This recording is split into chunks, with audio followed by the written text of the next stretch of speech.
Youorns.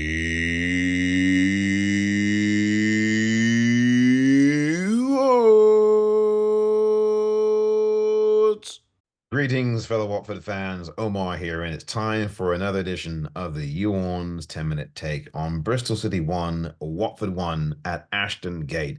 In the Championship, Watford got off to a very good start in this game, and really something we've not seen very often this season from Watford, a very effervescent, energetic start to a football match, especially away from home, where they were looking to stretch their unbeaten run to 6 games. And they managed to do that with that very important good start and the goal, the penalty spot kick from TDB after just 13 minutes. I thought that Watford had more than this one penalty this season, but it turns out, according to Watford FC themselves, that Watford have not had a penalty presented to them in more than a year. The last time they did was in mid-January of 2023, and this is the first time today since then that they've had a penalty kick presented to them. I just find that really hard to believe, but there we have it. Watford got on the score sheet with TDB, who I thought had a good game today in midfield. He held the ball fairly well. I liked his movement, and the link-up play was pretty good from him. But I thought that the play bogged down, and Watford's problem that really created itself in this game was their lack of ability to game manage and their technical issues, problems with the technical play. The fundamentals of football still are something that this team is struggling with.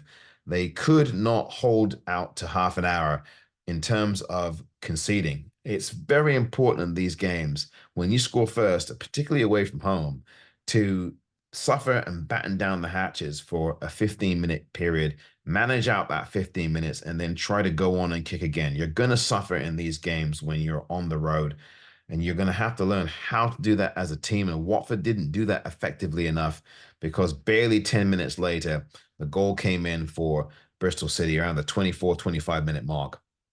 And Scott Twine scored the goal. It was really a poorly conceded one.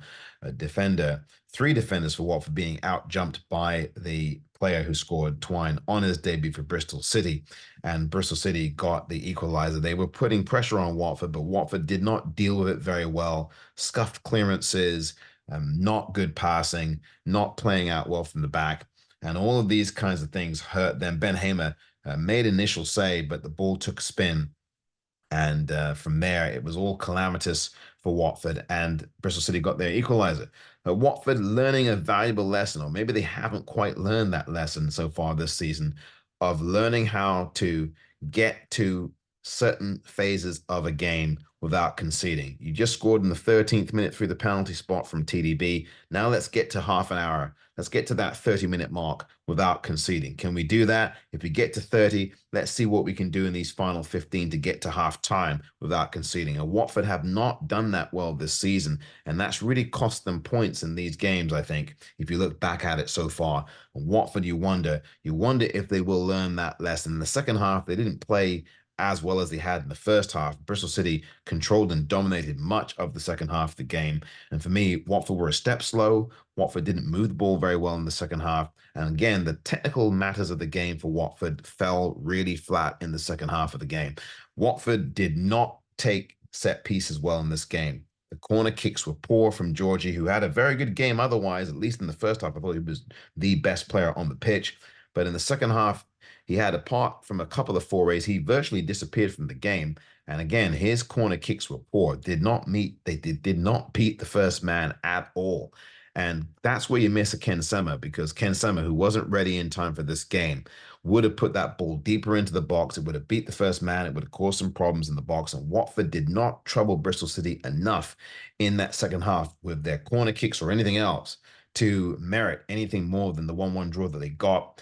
Asprilla had a big moment in the first half, but he could not put it away. And again, the technical matters of these games make a big difference in the Championship. Watford's technical play and the footballing fundamentals are still waiting to be married together properly for an effective footballing team who are more balanced on each phase of play and each third of the pitch. They still have issues with that, Watford, and it's been a season-long thing this season, and yet it still needs to be rectified. Watford somehow just could not get that end product together today. the final pass really was more of the problem than the end product was, although that was still an issue as well, where Watford just could not make the final decision properly. They didn't get the final decision right just before a possible goal. In fact, I thought there were a number of chances when Watford were in on goal. As I said, Asprilla in the first half, great ball from Georgie. But instead of taking the shot first time, he tried to get the ball, take a touch, and tried to drag the ball around the on-rushing goalkeeper, who did a good job of smothering the shot that Asprilla had. But the thing is, what Asprilla needs to do in these cases is fire the ball first time. Do not hesitate. There's too much hesitation still with this Watford side. Kone hesitated in a shot today. Georgie hesitated in a shot today. And that comes from confidence and belief.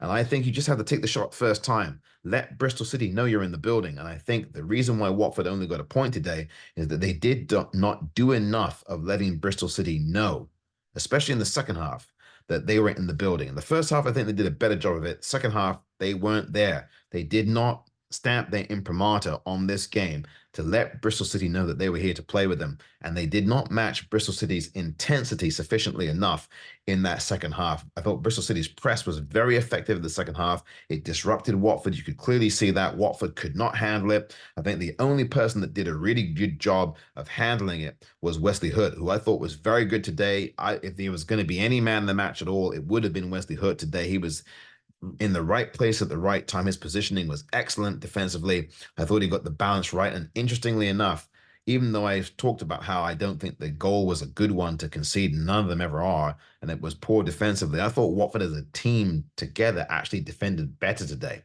which you probably wouldn't expect me to say given that. But I think that Watford are learning to defend better away from home, even if they're not learning how to properly game manage after they've scored goals away from home. We've seen this over and over again. I go back to the game against Plymouth. I go back to the game against Coventry, all on the road, these games where Watford scored, in fact, scored first, but could not hold on to the lead. They scored first against Plymouth, couldn't hold on to the lead there. And then they actually trailed two more times against Plymouth after that before valiantly battling for the 3-3 draw. The game against Coventry, also a 3-3 draw this season. We battled and battled and battled, scored, and I think took the lead in one at one point in that game, could not get ahead of Coventry to stay. We need to really work on that because it's really cost us a number of points, and that could be the difference between getting into the playoffs and having another season next season in the championship. So those are things that Watford need to clean up, those small but very important technical things. Being switched on defensively, again, you're going to have periods where you don't do the thing you should do defensively. I am much more concerned, even more than the defending. I am much more concerned about the technical things, the other technical things, the final product, the end product, the final decision making, and those corners. Those set pieces have to be much better from us. If we are going to trouble these teams and push into the playoffs, we really need to rectify those things because, again, I think the defense today was actually better overall as a team-wide defensive unit. I thought Watford were better. I actually did, but they just didn't play well second half, and they just did not deal with the Bristol City pressure well enough. And they didn't suffer well enough.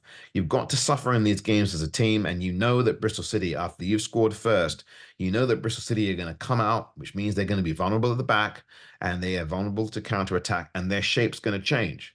And you have to exploit those things. And I thought Bristol City were able to exploit Watford, and Watford weren't able to properly exploit Bristol City in this game. I think that's really why you have the 1-1 draw today. Bristol City were very adept at kicking long balls. It was very predictable, but it was also something that still disrupted Watford, kicking the long ball diagonals to the width, to the outer edges of the pitch, to stretch the pitch, stretch the play, and get Scott Twine going down the left side and trying to get around the Watford players. And a lot of it worked in the first half. In fact, if it wasn't for Ben Hamer making some fantastic saves, it could have been a lot worse for Watford. I think Watford today can thank Ben Hamer because, as I said, in the 87th minute of this game, or thereabouts, he made an excellent point-blank save.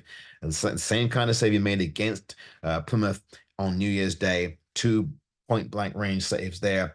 And Ben Hamer now, for me, is your Watford Graham Taylor player of the season. I know there's still 18 games to play, but Ben Hamer has made the biggest impact on this side. You can talk about Jake Livermore, you can talk about Wes Hood, you can talk about the likes of Ken Sema or someone the likes of Kayembe or Kone. Players of that ilk and others that I'm sorry I don't have the memory to mention in the minute. But bottom line for me, I don't think it's close. Ben Hamer is the biggest impact player that Watford have now this season. Someone who was an afterthought at Watford, wasn't getting any game time. Has had only, I think, roughly 13 appearances, all of them, I think, this season, maybe except one, something like that.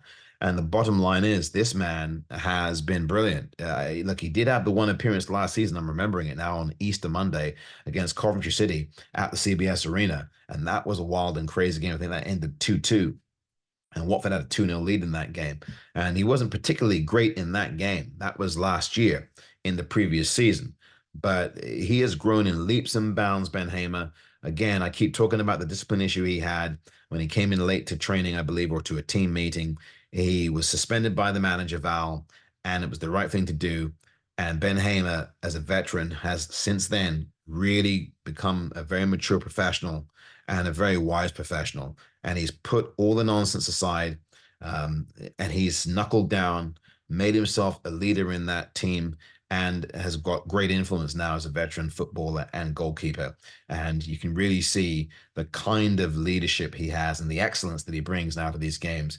And because of all those things, he is my pick for player of the season. I mean, even though we've obviously not got to the end of the season yet, Ben Hamer is my pick for the Graham Taylor Watford FC Player of the Season. It's not close for me. You can talk Livermore and all the rest, and they've all been very good. But Ben Hamer has saved us time and time again. He's preserved victories for us, and he's preserved draws for us with these very late game skills and heroics and dramatic saves. I can't think of another goalkeeper that we've had recently who, I mean, maybe Gomez, who's been making the kinds of saves that Ben Hamer's made. I really, it's not an exaggeration. So I have to pick out Ben Hamer because I think he really saved our bacon today, and he's done that more than once. This has been the YouOrns 10-minute take.